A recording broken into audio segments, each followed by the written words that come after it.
ముక్కోటి అనే పదానికి అర్థం 33 కోట్లు 33 కోట్లు దేవతలు అని. హిందూ సంప్రదాయంలో ఈ పదం ముఖ్యంగా ముక్కోటి ఏకాదశికి సంబంధించినది. ముక్కోటి ఏకాదశి అంటే ఏమిటి? ముక్కోటి ఏకాదశిని వైకుంఠ ఏకాదశి అని కూడా అంటారు. ఇది మార్గశిర మాసంలో డిసెంబర్, జనవరి మధ్య వచ్చే శుక్లపక్ష ఏకాదశి. ఈ రోజున శ్రీమహావిష్ణువుని విశేషంగా పూజిస్తారు. ప్రాముఖ్యత: ఈ రోజున వైకుంఠ ద్వారం తెరుచుకుంటుందని భక్తుల విశ్వాసం. ముక్కోటి 33 కోట్లు దేవతలు ఈ రోజున విష్ణువుని దర్శించుకుంటారని పురాణ కథనం. ఉపవాసం చేసి విష్ణు సహస్రనామం, గీతపారాయణం చేస్తారు. సంప్రదాయాలు: ఉదయం స్నానం చేసి ఆలయ దర్శనం. ఉపవాసం లేదా నియమాలు: దానధర్మాలు, భజనలు, కీర్తనలు. సంక్షేపంగా చెప్పాలంటే ముక్కోటి అనేది దేవతల సమూహాన్ని సూచించే పదం. ముక్కోటి ఏకాదశి మాత్రం భక్తులకు అత్యంత పవిత్రమైన రోజు. ముక్కోటి ఏకాదశి కథ: ఒకప్పుడు మురుడు అనే అసురుడు ఉండేవాడు. అతడు దేవతలపై భయంకరమైన యుద్ధం చేసి వారిని ఓడించాడు. భయపడిన దేవతలందరూ శ్రీమహావిష్ణువును ఆశ్రయించారు. విష్ణువు మురుడితో యుద్ధం చేస్తూ వైకుంఠంకు వెళ్లాడు. అక్కడ విశ్రాంతి తీసుకుంటుండగా విష్ణువు శరీరం నుంచి ఒక మహాశక్తి రూపం బయటకు వచ్చింది.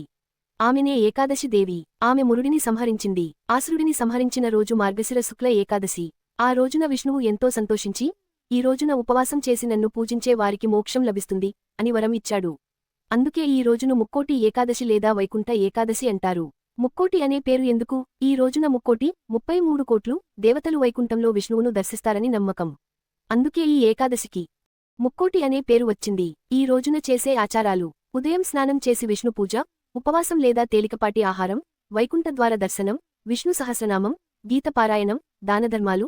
ఫలితం: ఈ రోజున భక్తితో పూజిస్తే పాపాలు నశిస్తాయి, శాంతి, మంచి బుద్ధి కలుగుతుంది, మోక్షానికి దారి తెరుస్తుంది అని నమ్మకం. ముక్కోటి వైకుంఠ ఏకాదశి ఉపవాసం ఎలా చేయాలి అనేది సురక్షితంగా, వయస్సుకు తగ్గట్టుగా చెప్తాను. ఉపవాసం చేసే ముందు ఆరోగ్యం బాగోలేకపోతే పూర్తి ఉపవాసం చేయాల్సిన అవసరం లేదు. పిల్లలు, టీనేజర్లు తేలికపాటి ఉపవాసం చేయడం సరిపోతుంది. తల్లిదండ్రుల అనుమతి తప్పనిసరి. ఉపవాసం చేసే విధానాలు ఎంచుకోండి. సంపూర్ణ ఉపవాసం ఆరోగ్యవంతులకి మాత్రమే. ఉదయం నుంచి రాత్రి వరకు నీళ్లు మాత్రమే. రోజంతా విష్ణు నామస్మరణ, భజనలు. అలసట, తలనొప్పి ఉంటే వెంటనే ఆపాలి. ఫలాహారం ఉపవాసం అందరికీ సురక్షితం. పండ్లు, పాలు, మజ్జిగ, కొబ్బరి నీళ్లు, తేనె. కొద్దిగా ఎక్కువ మంది ఇదే పాటిస్తారు. ఏకాదశి ఆహారం పిల్లలకు బాగుంటుంది. తినవచ్చు: సగ్గుబియ్యం, సామ, బంగాళాదుంప, అరటి, యాపిల్ వంటి పండ్లు. పాలు తినకూడదు: బియ్యం, గోధుమ, పప్పులు, ఉల్లి, వెల్లుల్లి. ఉపవాసం రోజు చేయవలసినవి: ఉదయం స్నానం, శ్రీమహావిష్ణు పూజ, ఓం నమో నారాయణాయ జపం, విష్ణు సహస్రనామం వింటే కూడా సరిపోతుంది. కోపం, అబద్ధం, చెడుమాటలు నివారించాలి. ఉపవాసం ముగింపు: ద్వాదశి రోజు మరుసటి రోజు ఉదయం సాధారణ ఆహారం. ముందుగా పాలు లేదా పండు తీసుకుంటే మంచిది. తర్వాత భోజనం. ముఖ్యమైన మాట: భక్తి ముఖ్యం, ఆకలితో ఉండటం కాదు. ఆరోగ్యం గ్రేటర్ దేన్ ఉపవాసం. మనస్తో చేసిన పూజే గొప్పది.